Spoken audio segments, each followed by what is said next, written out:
I can't do it. Looks like the guy's making girl sounds and all that stuff. Yeah. Yeah. I'm not going to comment on that. This is a clean show. Yeah. That definitely will not be the intro. Okay, good.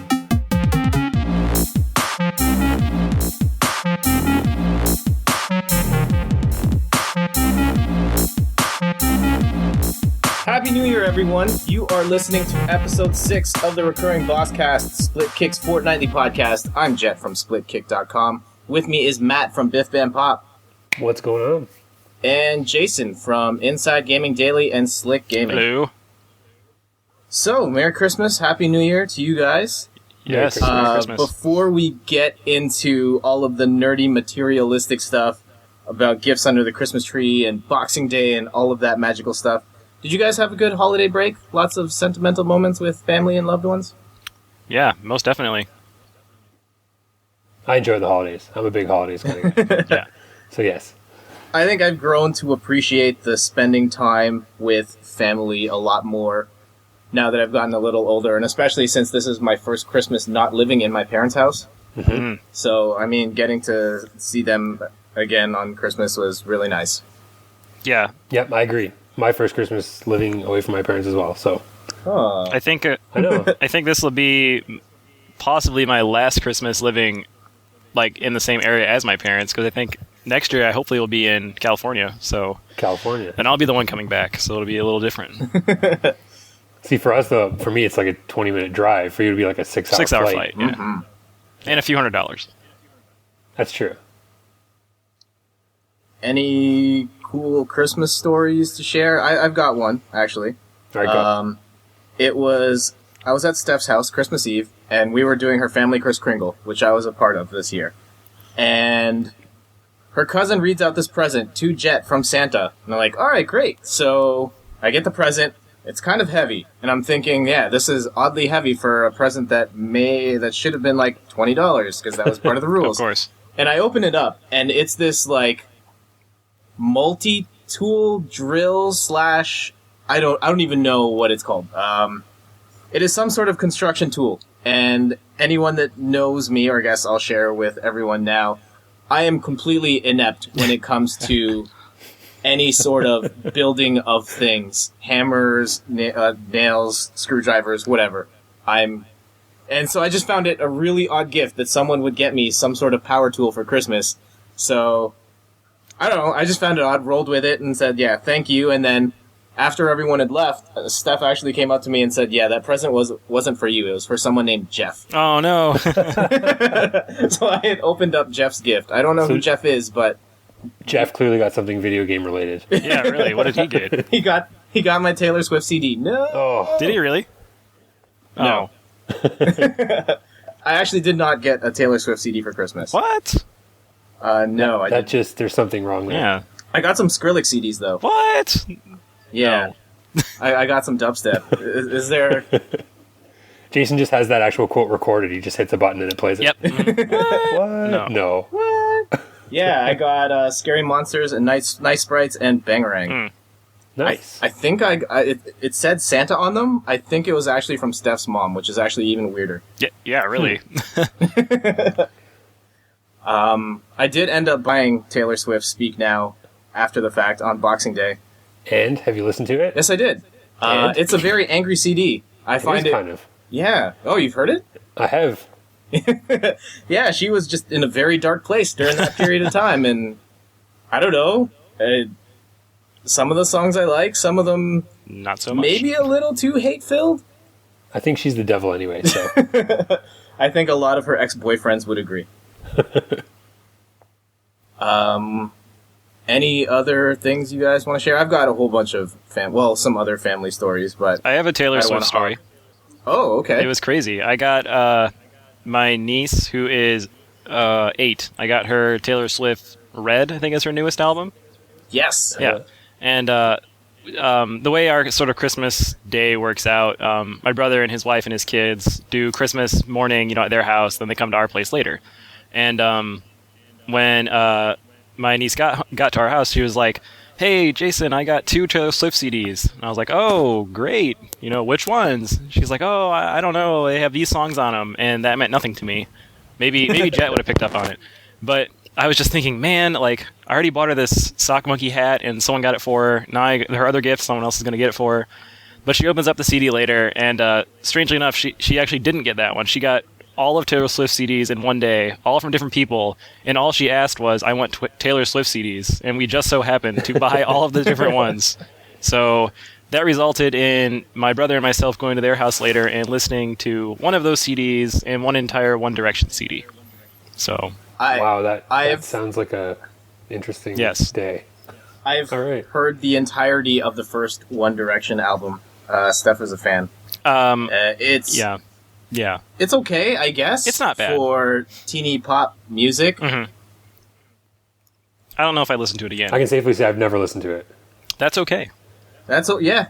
I wouldn't even say that I don't want to listen to it. I just haven't had the opportunity. Ain't no shame in that. Yeah, I wouldn't feel too bad. Yeah. Other things happening. Boxing Day. Matt, did you end up... I know you were not really one to brave the lines and all that. Did you hit the online scene at all? I looked around. Okay. Didn't really find much. Yeah, I wasn't really in the market for much, and nothing really caught my eye. So I would say this Boxing Day was kind of a bust. Yeah, I know, but always hope for next Boxing Day. Always be more. Yeah. I live by the rule that if this Boxing Day is a bust, the next Boxing Day has to make up for it. Ideally, in a perfect world. Yeah, well, I guess when I think about it, last year's Boxing Day for me ended up being a bust. I got one of those Sony PlayStation 3D TVs. I'm sorry. Mm-hmm. And it broke a month and a half after I got it, or after I started using it. Wow. So that was a bust. Broke how, though? The common problem where it just doesn't turn, it turns on, but then there's no signal going to the screen. Oh. It's a common problem with those TVs. After a month and a half? Yes. Wow. Was it under warranty? I lost the receipt and other things. Jett. And here's the other thing, is that it's a common problem with all of these TVs. So I would have replaced it, got another one of those, and it would have died again. Wow. At least that's my logic.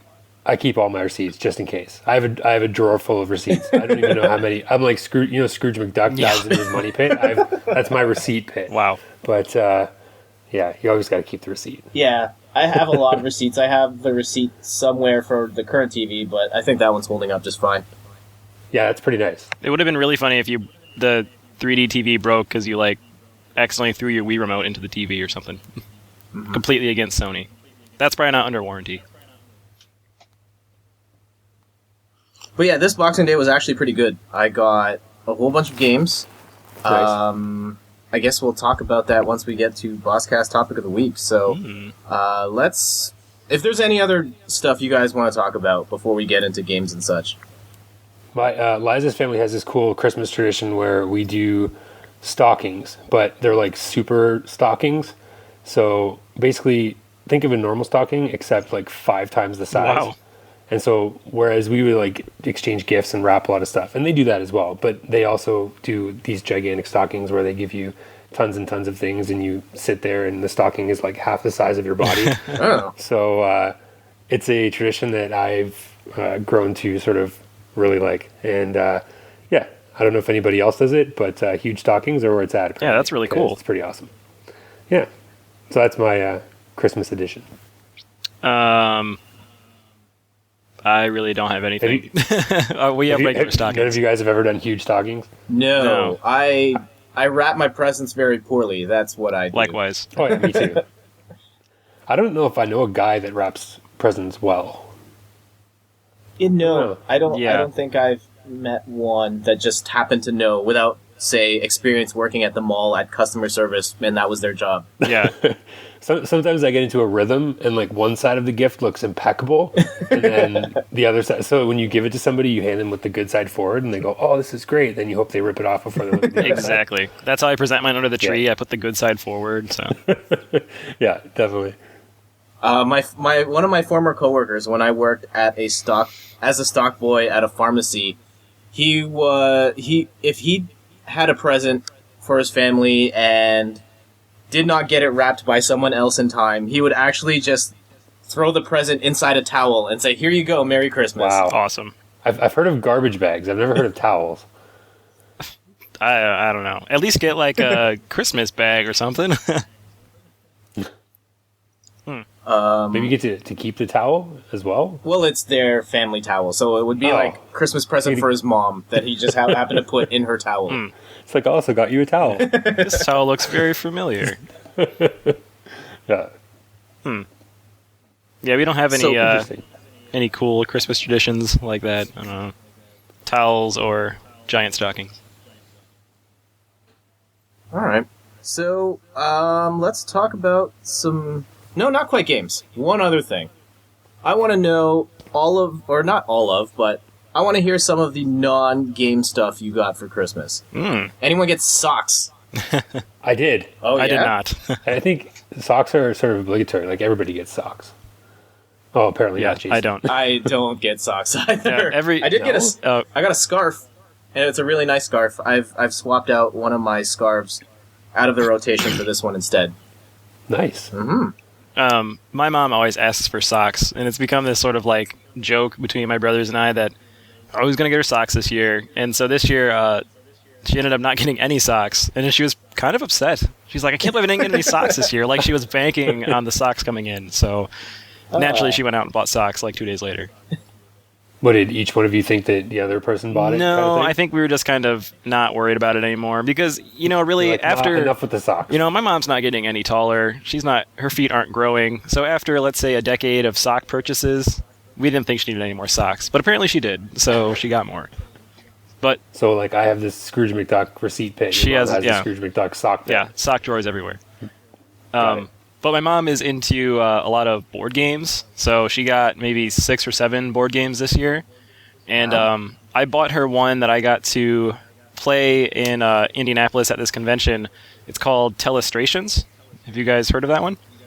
No. No. It's really cool. It's basically, it's probably the tagline of the game. It's the telephone game drawn out. So you get a secret word and you write it on a small dry erase board that's your own. And say the word is beach.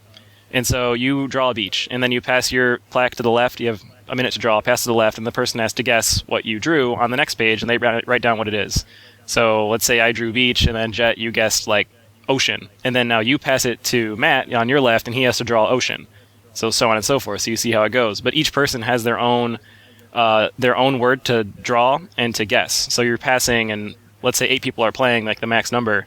So you're constantly getting different things all the time, and at the very end of the game, when it comes back to your own thing you started with, you sort of cycle through what you had and, just kind of enjoy the fun things that came from beach becoming, like, I don't know, Pikachu or something like that. So it's pretty fun. Like That sounds pretty fun, it's really, really good. I recommend it it's a nice family setting because even the younger kids could play it.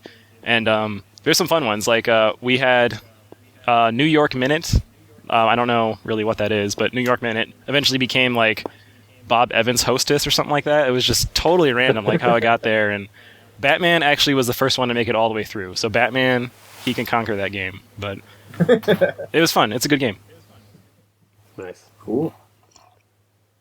Batman's kind of hard to misinterpret, I would think. Yeah. It was mine I started with. So I drew Batman's like mask, and then I drew a stick man, and, like plus a bat, and I drew the bat signal. So I was like, come on, they have to get this. So. You pretty much foolproof. Yeah, I did. So it came back around, and I was like, yes, point Jason. Matt, anything cool besides socks? I play guitar and drums and a bunch of other instruments. Okay. So my brother got me this thing. It's called a V-amp, and basically allows me to play my guitar with headphones in the apartment without actually having a big, loud amplifier. Hey. Sounds convenient. Yeah. Much more convenient than, annoying everybody in the entire building. And, my mom actually got me a new video card for my computer. Ooh, nice. I picked it out. And, my girlfriend actually, well, it's gaming related though. So, Okay. maybe we'll talk about it a little bit later. But she got me something, she got me COD and Halo 4. Oh, So nice. we talked about that before, and we'll probably go a little bit more in depth a little bit later. How about we jump into it right now? Do it. All right, let's do it. Bosscast topic of the week. We've been... It's during the holidays, we got a whole bunch of games, and I'm looking at this list, and it is gigantic. So I thought it'd be great, and Matt and Jason agree, like, let's just talk about these games. Yeah. No shortage of awesome stuff to talk about that'll take us right through. So, Matt, you were talking about Call of Duty, Blops 2. Yes, and I know we talked about it a while ago, and we all kind of agreed that we all weren't really that into them. I'm actually really surprised. I'm having a good time with it. And funny enough, the multiplayer is what's getting me hooked. Yeah. And I'm not really a multiplayer fan. But I seem to be, I don't know if it's just me or if it's the game, but I seem to be better at this multiplayer than I've been at any other Call of Duty multiplayer in the history of ever. So it's working out well. Yeah.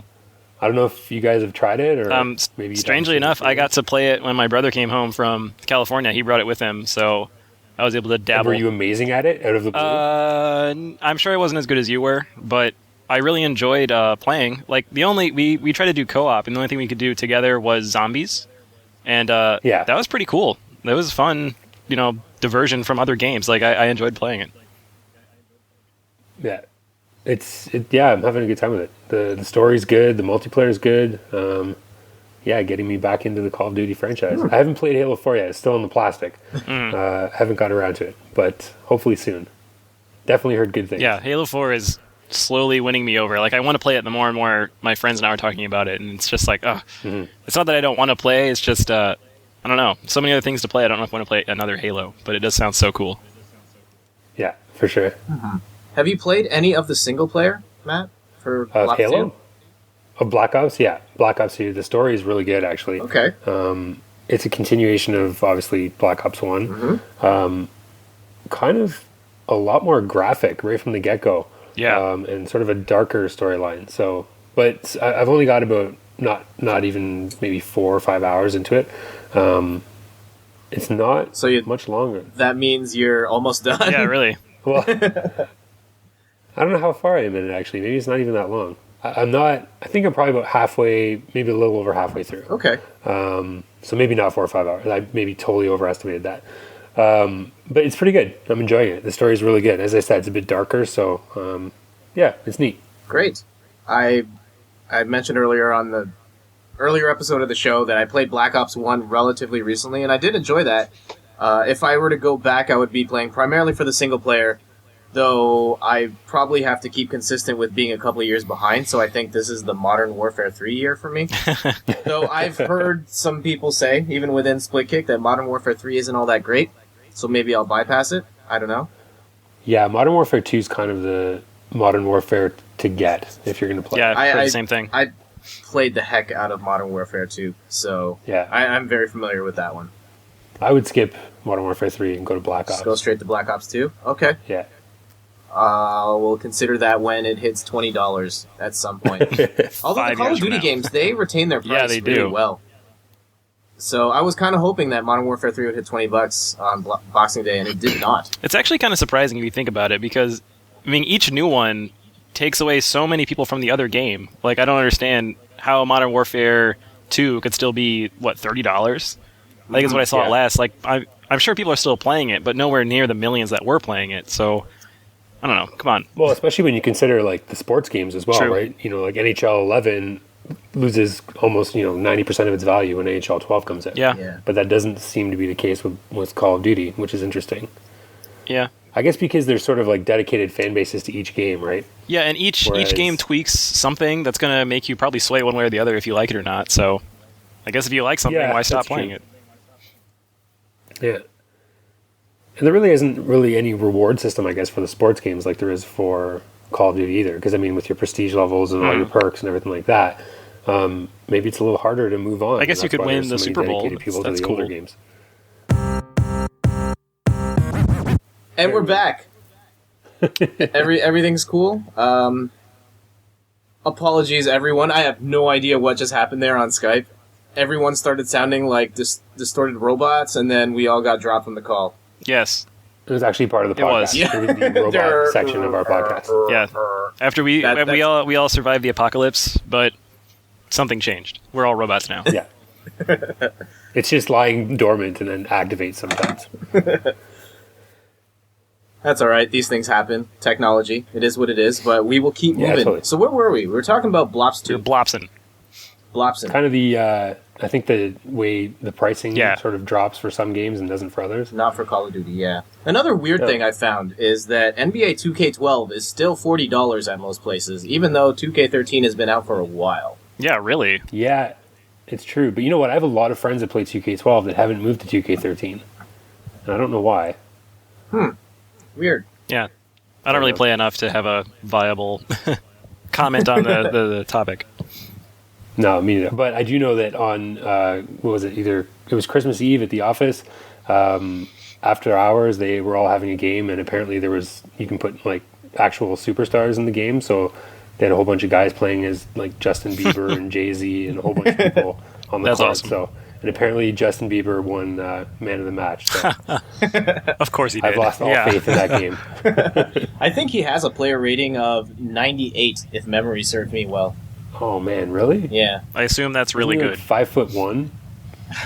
So I like to think that a lot of people are short, like Justin Bieber and Tom Cruise, and then you look up their heights, and they're both 5'7", and I am 5'7", so I guess that makes me short too, and makes me sad on the inside. Yeah, I'd say more average than short. Yeah, 5'7"'s pretty average, I Yeah. think. Yeah.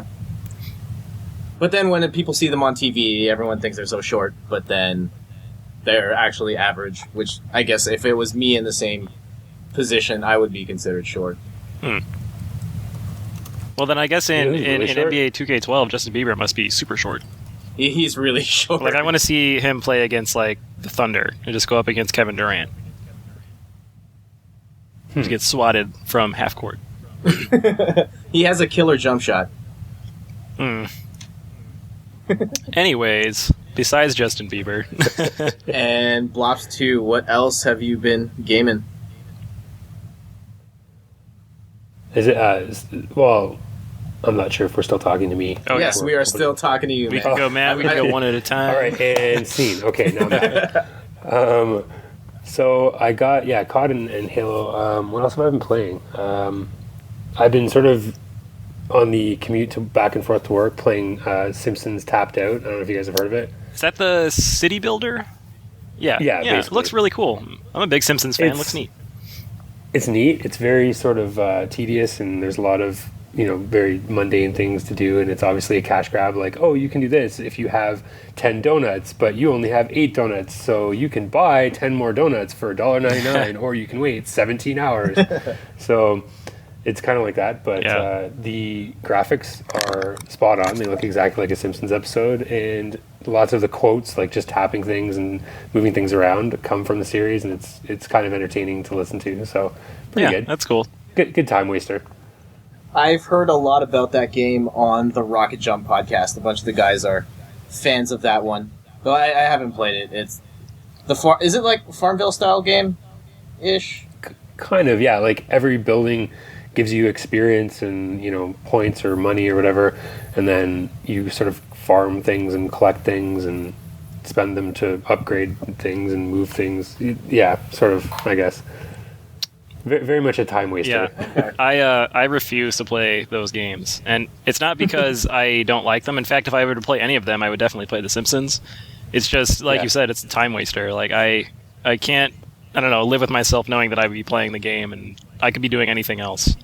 Because Well, I do it on my commute. That's I true. don't really play it any other that's very true. So- Like if I had that, I would probably do the same thing. But I played The Sims Social on Facebook. And I mean, it was fun, and I really enjoyed it. But after maybe a month or two, I was just thinking, this game isn't that good. Like, I'm just doing the same things over and over. But for like a solid 7 months after that, I was still playing it every day because it was like so addictive. I had to get a better house, and oh man, it was like an addiction. It was bad. So I had to swear off. Can't play them. Well, the one bad thing about the Simpsons game is that if I'm on the GO train, it's good, but if I'm on the subway, you actually have to have an active internet connection to even load the game.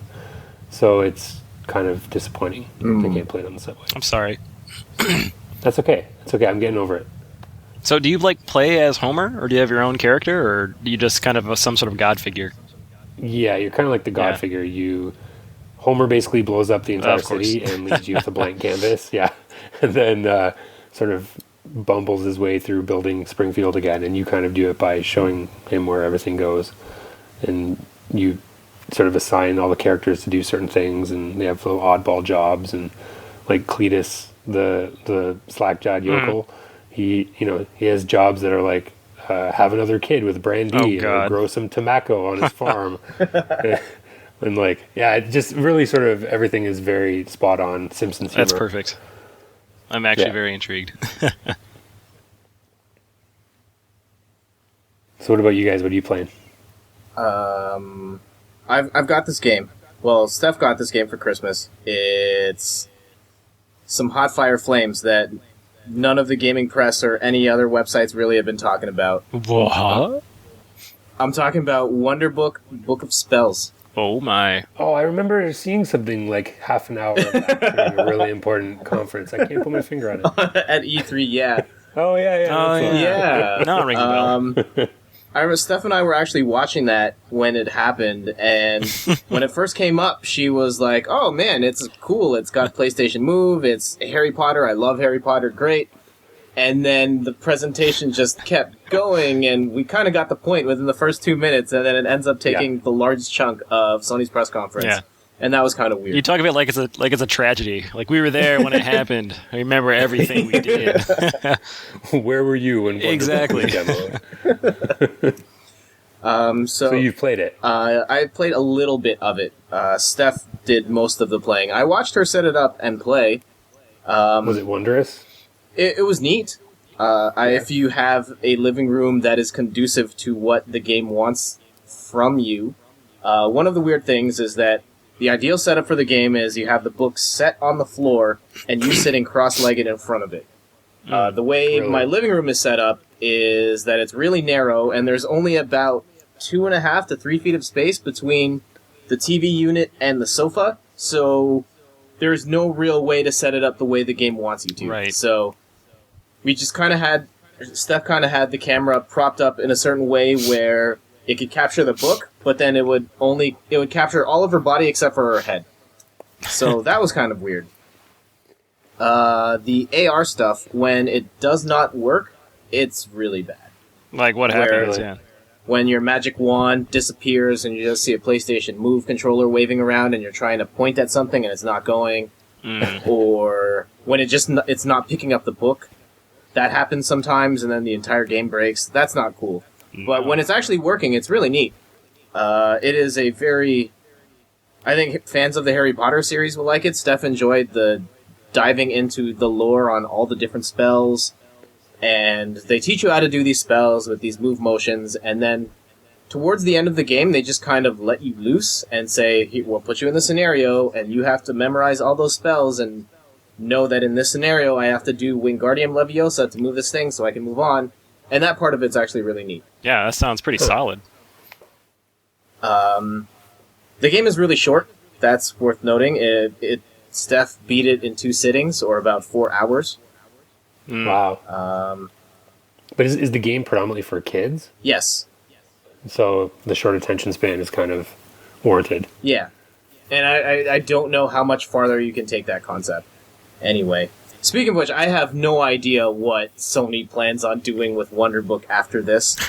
I can't think of what other software they would do. Like, do you do a Wonderbook Twilight Edition or Wonderbook? The thing is, though, like the PlayStation Move is sort of conducive to the Magic Wand kind of style. For sure. Mm-hmm. But anything other than that, I don't know. Wonderbook 50 Shades of Grey? Yeah. I don't want to know what the, Yeah, I don't want to imagine what that wand's going to be. No. Yeah, there may or may not have been inappropriate waving of the magic wand as pretending to be other things, but that's a story for another day. Of course. Yes. That water spell, though. Anyway. So you're playing Dead Island, I see. I beat Dead Island. Oh, wow. That was a game I picked up on Black Friday. And just before the holidays, when I knew I'd be getting a whole bunch of games, I wanted to play through a whole bunch. And Dead Island was one of those games. And That game is actually really good. I liked it a lot. I know you guys had said on the show that it was worth checking out, and I'm glad I listened to you guys. Yeah, it's cool. So, like, who did you play as? I played as the girl who was good with knives. I had heard a lot about the game being a lot more melee-focused, so I went in with that in mind. So the girl with the guns, forget it. I know that guns aren't important here. And I figured that sharp objects would be better than blunt objects to be good with, so I went with her. And I think I made the right choice. Yeah, valid choice. Yeah, I really liked hacking zombies with knives and axes and all of the different things strewn about the world. And yeah, once I realized it was basically Skyrim with zombies in it, I was all in. And I really liked the combat in there. Fighting zombies is actually quite challenging. Like, you can't... If you go up against 3 zombies, you're probably screwed. And you kind of have to think through all of your movements and what weapon do you have, and manage your weapons so that they don't break, and it was really neat.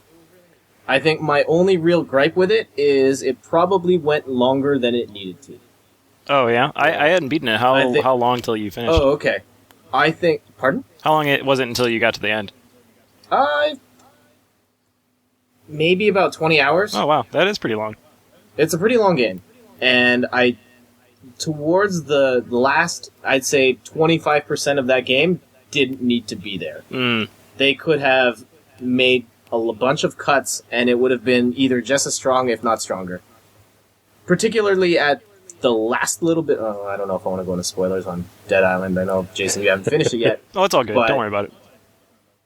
The last stretch of that game is you doing assorted tasks for someone, and then the twist is, oh, you ended up not needing to do any of that due to the way things just shook out. So they just threw away the entire ending, then? Well, not the entire ending. Okay. I should have spoiler tagged. Spoilers. But yes, it overall, great game. Enjoyed it.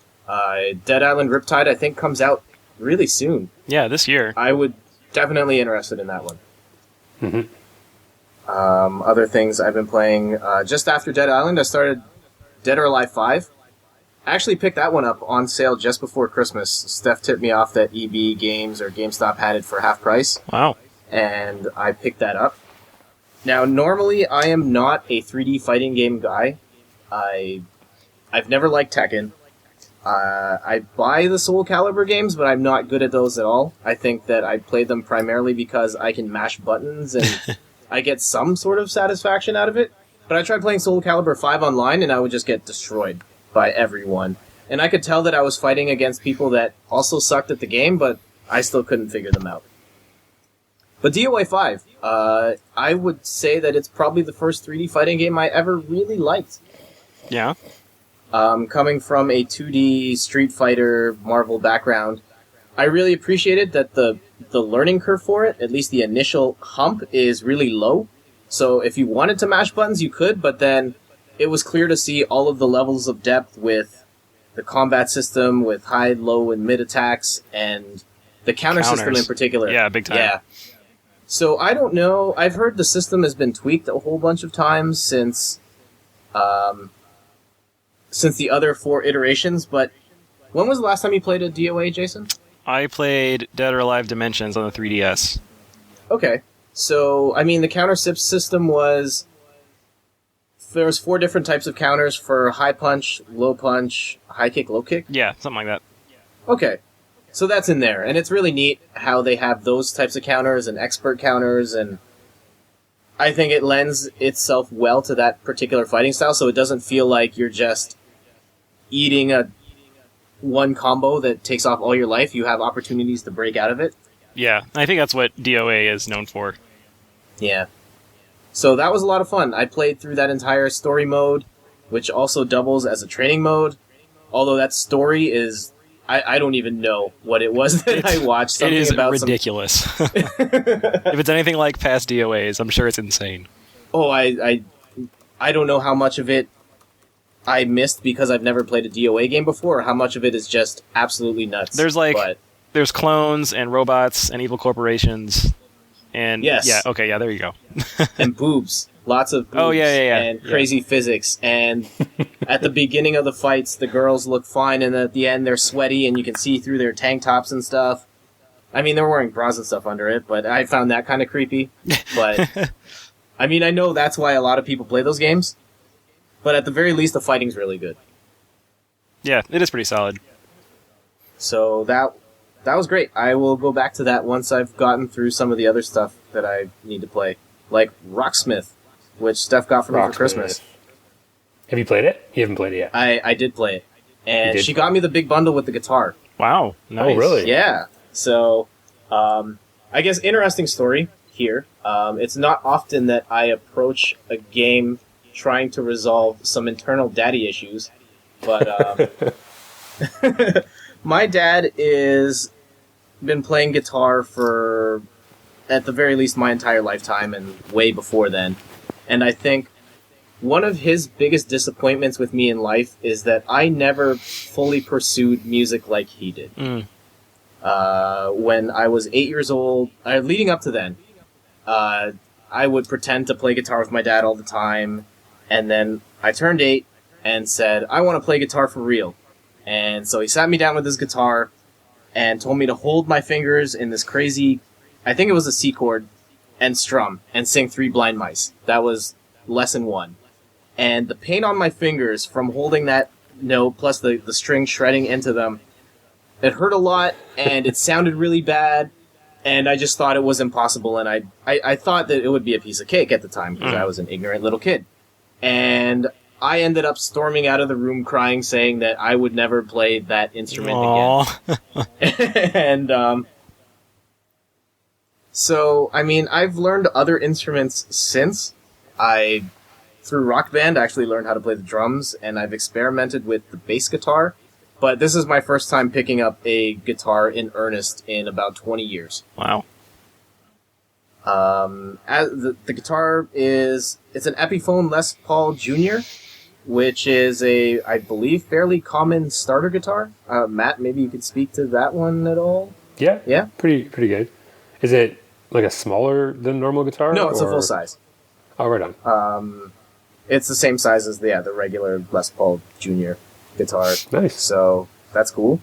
The actual game itself it's pretty much Guitar Hero, a rudimentary version of Guitar Hero with an emphasis on teaching you how to play the guitar. So, like, if you just want a rhythm game that happens to be controlled with the guitar, you will probably walk away disappointed. Because as a video game, it's not all that great. But the teaching tools there are interesting.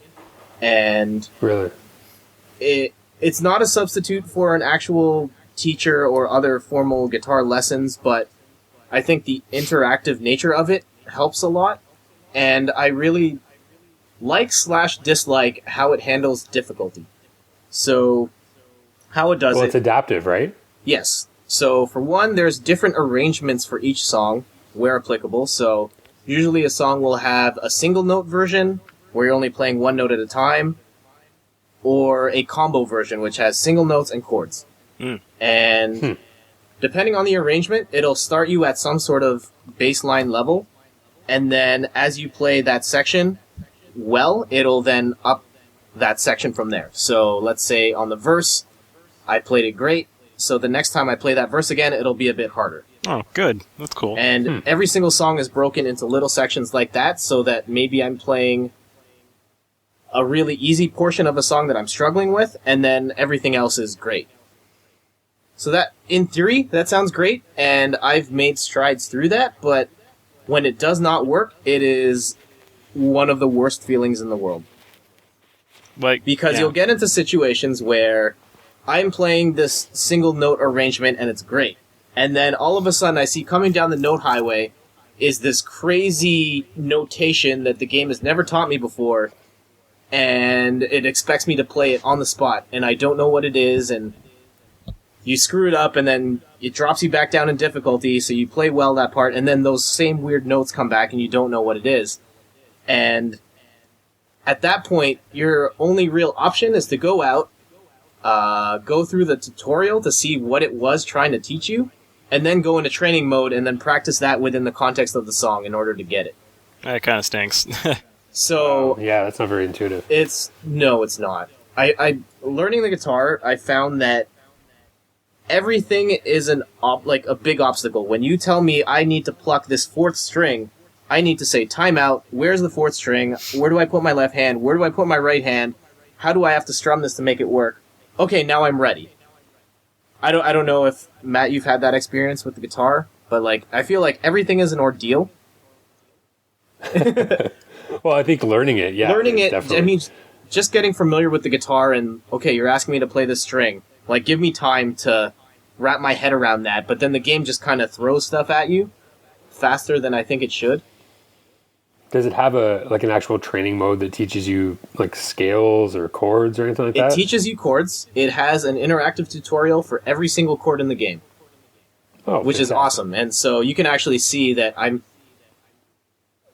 can pick a song and then see that it has these chords, and then I can from there pick the chord I want to play and then play it. It'll teach you how to do it from there. That's pretty good. So, yeah, there are parts of that training, of guitar training, that are really great, and then other parts which could have been done a little better to make that progression more natural. But if you are really passionate about learning how to play the guitar, it is, I would say, a viable option to kickstart or continue that adventure. Well, that's good. I mean, that's what it sets out to do, so. Yeah. Just from seeing the ads and stuff for it, though, I couldn't wrap my head around how, sort of watching the demo of it and watching the notes come at me, like as someone that can actually play the guitar, I'm looking at it going, how the heck do you do this? Yeah, that's a weird challenge in itself, because it's not like Guitar Hero or Rock Band where you're kind of familiar with what's coming at you. They have all sorts of weird notations for chords and double stops and all of that type of stuff. And even if it's a fast song and you see a chords coming, you then have to be able to see, like, all right, there's 5 colors, one of them is on a note on the 7, one of them is an open string that I have to strum, one of them is... There's a blank in between, which I assume is the 3rd string, so I'm not supposed to strum that one. And that part, it's hit and miss. And it's basically flying at you, so if you're not completely confident, you screw it up. Yes. Interesting.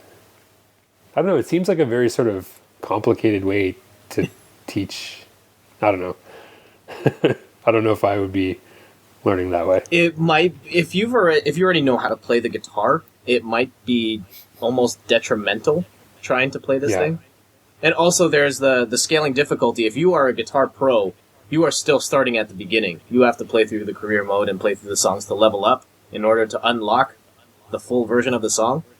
Wow, yeah, really. So you are probably boring yourself to tears until you've unlocked the max version of that song. So like whereas Rock Band you can start on expert, but with this game you literally have to start from the ground up? You literally have to start from the ground up. Wow.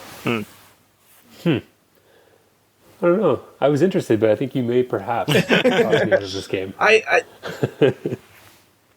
It is worth... Well, I guess it depends on your experience. If you've never played the guitar before or have very little experience and this is going to be your first real kick at the can, it is probably going to sit with you a lot better than if you already have experience with the guitar.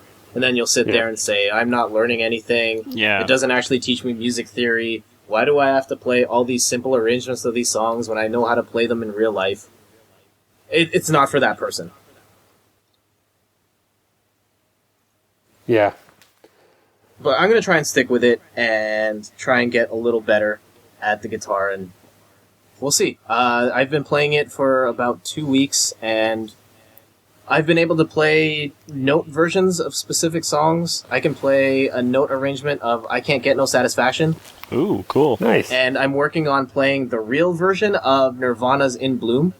Oh, good song. So I'm getting there. It at the very least has inspired me to keep going, whether that's taking formal lessons or picking up a beginner guitar book to learn stuff like Baba Black Sheep, or just keep playing the game. So for that, it has served its purpose. So does your dad know you're doing this? Yes. Oh, okay. And he's trying to give me all sorts of pro tips, and he wants to jam with me at some point. That's but awesome. I don't think I'm ready. I don't think I'm ready to confront my daddy issues once and for all. You're like, whoa, Dad, I'm only on medium. Yeah, exactly. We need to wait a little bit. One last thing I've been playing. I know I've been talking for a lot. Let's just get through this one final thing. I've been playing XCOM, Enemy Unknown, and that game is incredible. I love me some turn-based strategy games, as a huge fan of the Fire Emblems and the Advance Wars, and this totally scratches that itch. And then some. I've only heard good things. I've never played an XCOM game before, so this is my first foray in, and I love almost everything about it, from all of the tactical moment-to-moment managing your teams and making sure people don't die and making sure the right people level up and have the right gear, to the strategy side of buying satellites and why do I have to build all of these buildings, but you have to build these buildings in order to save money to buy better gear for the guys so that when they're fighting. And yeah, I just really love how all of those systems tie together into one cohesive game. And it is quite challenging. I am playing it on normal. I am totally leveraging my saves, so when something not favorable happens, Reload. I guess within a certain degree. Very early on, I was okay with dudes dying, just 'cause. Then I hit a certain point where I only had one or two good dudes, and if one of those guys died, I could not deal with it. But I've leveled up my team in a way where I can have... I don't know how far I am in the game, but I'm at a point where I can run an entire team of colonels, which is like the highest level a player can go. So I think if one of those guys dies within a mission, I would probably be okay with letting them go. No emotional attachment. I think that I kind of wish I had played this earlier. It probably would have factored into my Game of the Year stuff had I played it then, but that's okay. Yeah, no problem. I think my picks were fair and solid for the time, and I will not play revisionist history this time. Jason, I know you did pick up or get XCOM as a Christmas gift. Yeah, I got XCOM as a gift from my brother. Like I said before, it's probably the one game I wanted most, so... I haven't played it yet, though, but I am very excited to play it. But I did play, and I just beat a matter of hours ago, I finished The Walking Dead, all 5 episodes. Hey! Amazing. Yeah, oh my gosh. Round of applause. Woo! Yes. So I want to hear all about it. Yes, it was... I'm sure Matt does too. Yeah, yes. It was a really good game. Like, I reading reviews, I could see why people liked it for, Game of the Year stuff, but actually playing it, it really kind of, I don't know, blows me out of the water with how fun, in an awkward sense it was, but how engaging it made you feel. And I had this sort of conversation with myself about why I thought the game was so cool in a sense, and I think it's because it makes me feel real emotions. And honestly, I can't think of any other past game that's ever done that. So you guys have both beaten it, right? Yeah. Yes. So, I mean, pretty much everything that happens, and for the most part, there comes a big choice where you have to essentially... Spoilers? Yeah, spoilers. Big time spoilers. I'm not going to try to say anything that happened right now, but there comes a time where you're going to have to choose, one extreme or the other. And, you as a player, you're physically just hitting, B or X. And in any other game, maybe XCOM, when someone dies, you just let them go. But in The Walking Dead, I really felt like really torn between which choice to do. I didn't know if I should have, saved this person or saved that person.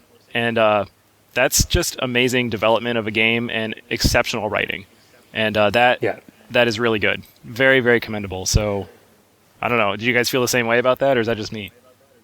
Well, the thing that I like about it, too, is it not only does it force you to make those type of choices, but it also forces you to make them in real time. Yes, true. So you don't have, you can't pause it and think about it. You literally have to make the choice right now and deal with the consequences. Yes, exactly. And so, yeah, I think it's great the way you do that. And I want to go in and talk in length about this, but I think that entire game is made into what it is by Clementine. Like, it's obvious. Whenever someone plays it, they'll say that. But, if you really think about it, like, if she wasn't there, or if they, replaced her with some other, let's say, adult, the game would be completely different. And in all honesty, it would probably kind of suck. Like, it wouldn't be anywhere near the Absolutely. same. Yeah, I completely Yeah, agree. and I mean, the philosophy behind her being there gives weight to that sort of every choice you make. And like I said, it makes me feel real emotions. I felt really sad when, we found her parents weren't on the other end of the walkie-talkie. And, it's really sad when the people in your group die right in front of her. And, oh man, it was really, in a horrible sense, it was really good. Like, it was a good game. And, if kind of like what Jett said, if I could revise Game of the Year, that would probably be somewhere in there. But That's awesome. I think I read somewhere somebody phrased it as like specifically regarding Clementine in The Walking Dead.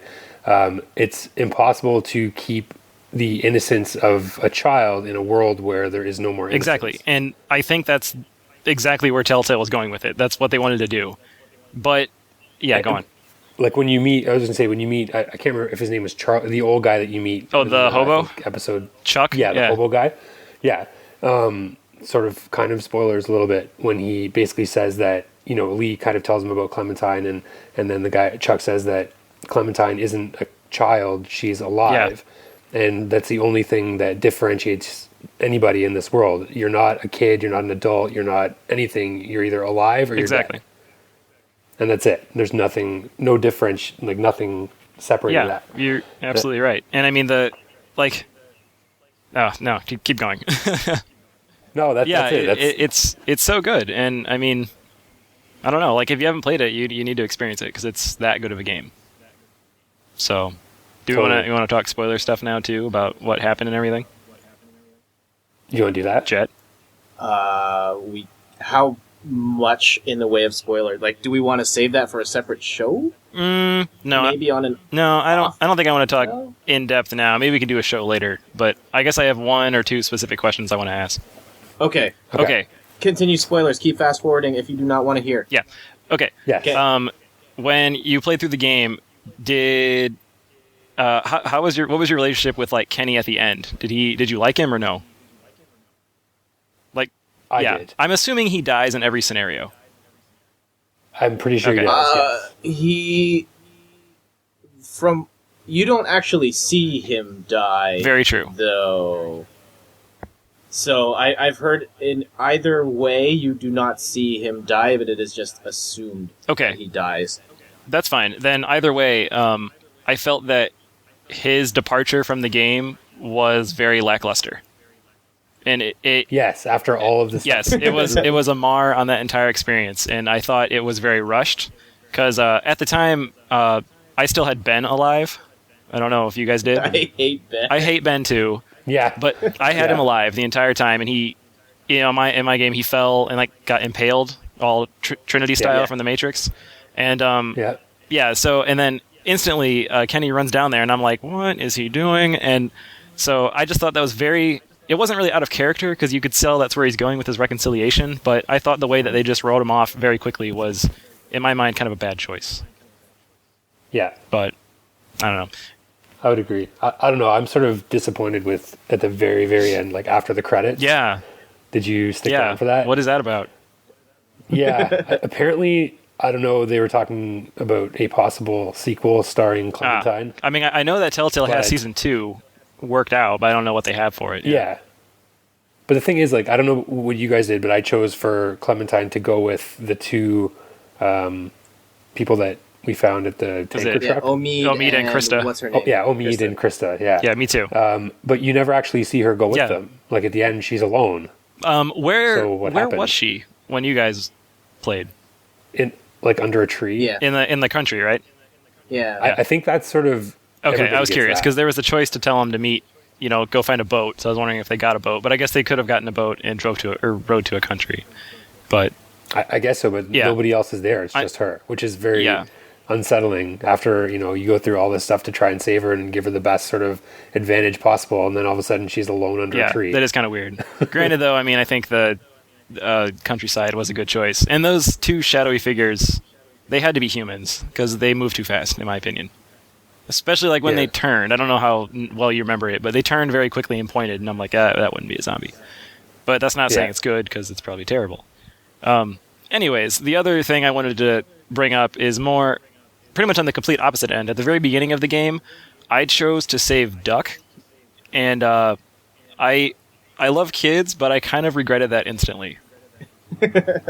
One, because he was annoying, and then two, just because, I don't know, I felt like because Kenny stayed there the whole time with his family, that maybe I could have sacrificed his son to have like a better relationship with this guy that had a gun.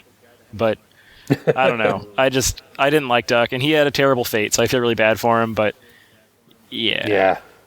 I I think, though, regardless of the choice you make there, I think it all ends up the same way. Yeah. Yeah, I went and tried to save the other guy, and he still died. Yeah, yeah. And Kenny made me not forget it throughout the entire series. Of course. But, yeah, anyways, really good game. So I'm looking forward to a Season 2. I don't know if I'm looking forward to it. I kind of get a feeling that, at least for The Walking Dead specifically, that they caught lightning in a bottle. Yeah, and if they tried to go through it again, I would have concerns that they would just be retreading stuff that's already shocked and surprised and made us sad before. Mm-hmm. Yeah. And I get the other thing is I'm kind of concerned with how they would involve Clem in a sequel. Yeah. I actually kind of feel like it would be better if they left that alone. Completely agree. I think if there is a sequel, it needs to be has nothing to do with Clementine and this other group, and I think it should be after the events that happened in this game. So just do a completely different group, and then maybe at some point in the background you see a survivor and it's Clementine, and they don't say anything. But I think they need to do something different. Well, because the dynamic of this game was so special, Yeah. right? Like, it was Lee and Clementine, and now what? Yeah. Right? Like, if you take on Clementine as a lead character, it changes the entire, not only dynamic of the game, but the feeling of the entire sort of experience, right? Yeah. And I don't know. I wouldn't be looking forward to that. I'm not saying they can't do this, but you made a lot of choices, and so to incorporate all of them into another game might be difficult. Mass Effect does it well, but I don't know. Yeah, exactly. So I don't know. I just feel like a completely new game is the way to go, and my finger is bleeding, so it's weird. Oh. What are you doing on the other side? I don't know. I want to know. I'm just kind of like putting my hands in like very Mr. Burns-esque, like, I don't know, hand clasps because it's kind of chilly. But now my thumb is bloody. Anyway, so moving on to other games. Okay, no more spoilers. You can start listing again. Spoiler. We should like tag that, like maybe in the podcast. I don't know, description. Yeah, will do. Any hoozle. Very quickly, I downloaded Mark of the Ninja when it was on sale, and Jett, it is amazing. Oh, nice. Yes. I can see why you really liked it. That is a very fun game. So I recommend that too. If you can, it might still be on sale on Steam. I don't know, maybe, but it's cool. I like the sound design actually, like how everything sounds and how sound plays into the gameplay. It's pretty cool. Absolutely. Just you talking about Steam actually made me remember. I don't know if you guys have heard of the Humble Bundles. Yeah. I bought the Humble Bundle 7. Yeah. And great, full of really good stuff, and goes towards, I think, the Child's Play charity. Yeah. Hey. So, and you choose whatever amount you want to buy. If you donate over, I think it's $6.80 or $7 anyway. You get, I think, 6 or 7 games plus Indie Game the movie, and then all of the soundtracks to all the games as well. So probably easily the best, $10 or so I've spent in a long time. And then it all goes to charity. Random as well, split kick ties with Indie Game the movie. Fall Damage actually appears at the beginning of Indie Game the movie when they were interviewing Team Meat. I did not know that at the time when I was watching the movie because I had just joined Split Kick and I was writing for it.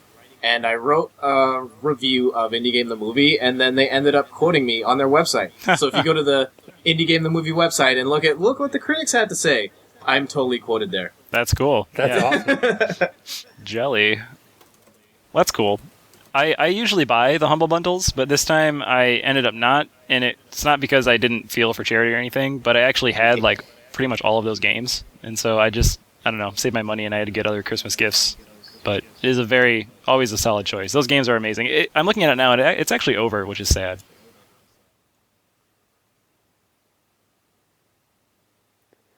I'm reading your review here, Jett. Okay. Nice. Yeah, you're definitely there. I'm aiming for box quote on a really crappy game. That's probably my next goal. Nice. Loved it. Jett, Lindy. Nice. What were we talking about? Oh yeah, stuff. Mark of the Ninja. Yeah, Mark of the Ninja's cool. I really liked it. Maybe I'll get through it before I finish, or I finish Walking Dead. Maybe before I do XCOM, I'll do Mark of the Ninja. But anyhoozle, I dabbled with Mario Hoops 3-on-3 for the DS. It's pretty cool. I probably won't play it again. And I also did Mario Tennis Open. Hey, hold on. Why is it? Well, I want to hear a little more about Mario Hoops. Mario Hoops. Okay, the only reason I got it is it was a gift. Laura got it for me, so that's great. Thank you. But the reason I wanted it, I should say, is because I thought it was kind of a unique game. Just because, Mario, I don't think Mario's done basketball yet, but it's developed by Square Enix.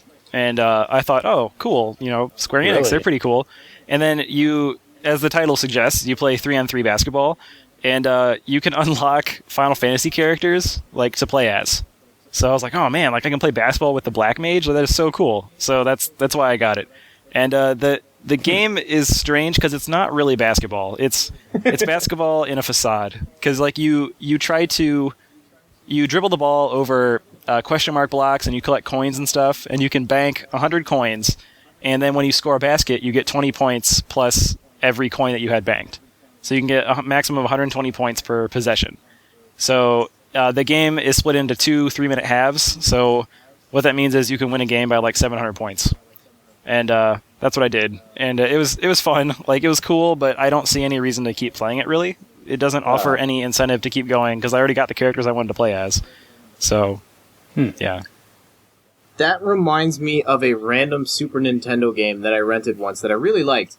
Did any of you guys play? I think it's called Looney Tunes B-Ball. No, but I thought you were going to say Chaos in the Windy City. I've played that one. I didn't like that one at all. No one likes that one. I thoroughly Michael. enjoyed the movie Space Jam, which I think is similar. Yeah, Chaos in the Windy City was, it was better than Shaq Fu. Oh, God. Don't even Almost speak its name. But yeah, Looney Tunes B-Ball, that was a Super Nintendo. It might have been on Sega Genesis as well. I do not know. But it was street basketball featuring Bugs Bunny, Elmer Fudd, Daffy Duck, and all of those guys. And they had comical shots, and it was actually kind of fun. Awesome. I'm sure it was better than Mario Hoops. I don't know. Maybe more lasting appeal.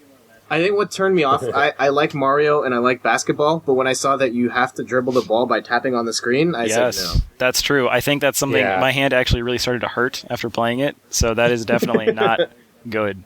And you dribble automatically if you just, are stationary, but the more you tap, the faster you dribble, so when you're over one of the question mark blocks, you want to dribble fast so you can get your points quickly without getting your ball stolen, but it really just means your hand's going to hurt. But I did enjoy how, Donkey Kong is one of the characters, and he's basically a power character, so he can swat the ball from, anybody really fast, and knocking down Peach and seeing coins fly all over the place is pretty cool. So, I like hitting Peach. But, other than that, I probably won't play it again. Alright.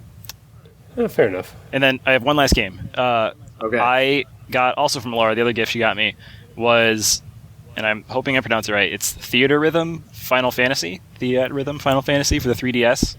It's the Final Fantasy themed music game. I'm assuming you guys have heard of it, yeah? Yes. Yes. Yeah. It's excellent. I love it. The fact that you can create an entire game based on a series music is phenomenal. And, Final Fantasy is really good. And it's so fun. Being a fan of Final Fantasy, I really enjoyed seeing all those songs again, and they're all the original representation, so 8-bit, 16, 32, full orchestrated, yada yada yada. And it's really fun. It's super cool. Every Final Fantasy fan needs to play it. So, awesome. I highly recommend. I am not a Final Fantasy fan at all, but it was available for free on iTunes, so I grabbed that. Oh yeah, the iOS version. How is that? I have not played it yet. You should. I bet you it's cool. There's I didn't really think about it, but I guess I noticed it from the images and the, everything you see online. But there's 3 sort of distinct play patterns, but they all incorporate tapping, sliding, or holding notes. But it's kind of cool because the background's usually something from the Final Fantasy game that you're playing the song from. So, you can relive a lot of moments from those games, and I think it's cool. It brings up a nice nostalgia factor. Nice. Yeah, that's what I got going. Yeah, definitely some of the more epic soundtracks in video game history. For sure. I'm tempted to actually buy the DLC. I don't know if I want to pay an extra $1 to play it, but I don't know. Cosmo Canyon is phenomenal, so I might buy it. That's $1 well spent. That's true. I still have like $2 in my Nintendo wallet, so that could be. That's 2 songs. Anyways, Jett, are you still there? I feel like yes, I am. Okay, cool. I'm still here. I'm listening intently to everything about this game that I have and haven't played. So he's secretly playing it right now. He is, yeah, like a ninja. Yes, playing. I don't know that song that plays when Aerith dies. Yeah, that's a thing. It's like my favorite song, and it's actually in the game too, but they don't get to the part where she dies. So, yeah. I actually got to see. I went to the Distant Worlds Final Fantasy concert a while ago. That's really good. Like orchestrated version, super cool concert. Makes me want to see video games live. I go to Video Games Live has been in Toronto 3 times, and I've been to 2 of those shows, and it's fantastic. Awesome. Different songs each time, I hope? Some of the same, but mostly different. That's awesome. I got a kick out of the fact the second time they came by, they did a special medley of Street Fighter 2 music, and I was totally into that. Jett just stands up in the audience. He's like, yes! There was a handful of people like me that just lost it when I think they started with the Ryu theme. It was a mix of Ryu, Ken, and Guile's theme. Gotta have Guile in there. Awesome. Yeah, Guile theme goes with everything. Yeah. Did you see, going back, that there's if you enter a code in Street Fighter Cross Mega Man, you can play the Guile theme at any stage? Awesome. Yeah, it's so cool. It does go with everything. On a completely off note, I just got a text message from my Simpsons tapped out game saying that Cletus has officially deloused all of his youngins. So my city is thriving. Nice. Just letting you guys know. And I think on that note, let's bring this home. Yeah. Cletus needs his attention.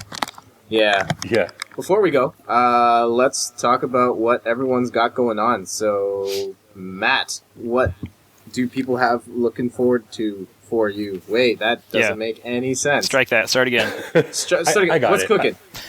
I got the gist of it. We're going to do a sort of 2013 kind of what I'm looking forward to, what's coming out. Spoilers, BioShock. Woo! I'm kind of really into that. GTA 5, things like that. Just kind of a look ahead, what's coming out and what I'm anticipating. Cool. I know we were originally supposed to talk about a 2013 look ahead show. That was supposed to be this one, but we had so many games we thought we'd just talk about those instead. By the time we put out the next show, do you think it would be too late for a 2013? No, let's do it. Yeah, we're okay. We'll do that for the next one then. Yeah. All right. Jason, what do you got going on? I just finished up my yearly roundup post of all my games for collecting, so go check that out and see how I've wasted my money throughout a year. But I think the total was 235 because I think Jett asked for last year. So I was supposed to count how many games for this. Oh, show, yeah. How many I had?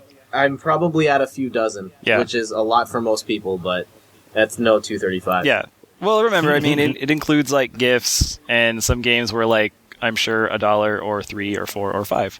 So not that expensive, not $250 games because that would be nuts. So that's there. That's at Slick Gaming. It's pretty cool. And today, actually, I had a day off work, so I sat down and I recorded the first episode of the Game Hunter series I'm going to do about collecting. Hey! So it's all about starting your collection and whether you want to go with brand new games, still in box, loose games, or complete in box. And go over all kinds of stuff about that. So if you want to know about collecting, be sure to head over to Slick Gaming soon, and it should be up through YouTube, and you can view it over there. Awesome. What do I got going on? I am working on a vault play for Rocksmith. I've talked a little bit about it here, but I'll go into a little more of the nitty-gritty stuff in a formal post. for my own site, inthirdperson.com, by the time this is out, there will be a review for Lollipop Chainsaw. That is an okay, mediocre, It's a fighting game where the fighting stinks. It's not the greatest. But, I mean, it's just kind of a weird... I don't know how to explain it, but Lollipop Chainsaw is a mediocre game, but I was able to finish that. And then right after that, I jumped into Bayonetta, which is, in a lot of ways, a much better game. Mm-hmm. I couldn't finish it. Yeah, I didn't really feel Bayonetta. I don't know, I didn't like it. Yeah, I got to a certain point where, I don't know, it just was not for me, I guess. Yeah. I went out of the way to try Bayonetta just because I wanted a Wii U, and I know it's a Wii U exclusive. Yeah. Next time around, so... Anyway, Lollipop Chainsaw and Dead or Alive 5. I'll have a review on that on my site, inthirdperson.com. On Splitkick, you can check out David Hughes' crazy Kickstart guide to Skyrim mods. That was a gigantic post with... I actually started reading that. It's pretty in-depth. It is insanely in-depth. Yeah. With all of the different tweaks that you can make to that game on the PC. It's very cool. Extensive. I saw a post somewhere where some guy had like 200 mods running at the same time. I just imagine this computer set up in a room, like back in the 60s where it takes up the entire room running Skyrim. What else is going on? We've got, the Fall Damage podcast, they officially wrapped up just before Christmas. Thank you, Adam, Pete, Dan, and Nikki, and everyone else that was involved in keeping that show going for 150 episodes strong. Wow. You can still listen from episode 1 up, and that'll keep you busy for 3 years and change, so definitely check that out if you have not listened to all of those already, or if you have, go back and relive the good times. Rocket Jump podcast, of course. Bits of Reality, Dan's video game retro show, also Old Game Plus, and the same Davey Huggs is also doing a new video series called Broken Tamriel, which is him playing through Skyrim and a heavy emphasis on the role-playing aspect of it. I would like to jump in on some video stuff at some point, but man, I'm so horribly inadequately set up for any sort of video capture. My computer's, I think, 7 years old and barely good enough to run the show. And then I don't have any sort of capture equipment to record stuff off my TV. And then we have internet bandwidth caps here in Canada, so it stinks. I don't want to go over the top for live streaming, because I want to stream like all my Street Fighter stuff, but realities, I guess, get in the way. Anyway, I'll look into that at some point. Also, you can email us at bosscast@splitkick.com, download us on iTunes. You can also subscribe to us over there, and make sure to submit a review there as well. 5 stars only, preferably, please. Thanks. We've actually taken the option for anything below 5 stars off of iTunes. Should, so, go ahead. On Twitter, you can reach us at Maddie Lang, at JJasicki, and at JetLandDicho. So before we go, any last words? Happy New Year. Keep those youngins deloused. Yes, deloused.